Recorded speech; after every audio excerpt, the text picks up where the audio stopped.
بطلت خلاص، مش هشغل بالي بالناقصين. مش هفضل اقول دول طلعوا رخاص ولا كانوا غاليين، ولا هفضل اقول ده قليل الاصل وده محتاج مصل ويتعالج، ولا دول اندال وما يتعشروش والطيب فيهم مش سالك. مش هشغل نفسي بناس واطية دايما عندها احساس بالنقص، وهعود نفسي تكون راضية ولوحدي هعيش مع حالي وبس. ولو فكرت اشغل نفسي هشغلها بناس يتمر فيها، الناس اللي تضحي عشاني وتشيل احزاني وترميها.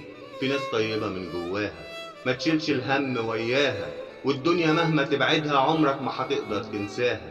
انا اعرف ناس مش مؤذية بتحب الخير وتعمل بيه، بتسون العشرة عشرية واللي يكون منها تحابي عليه.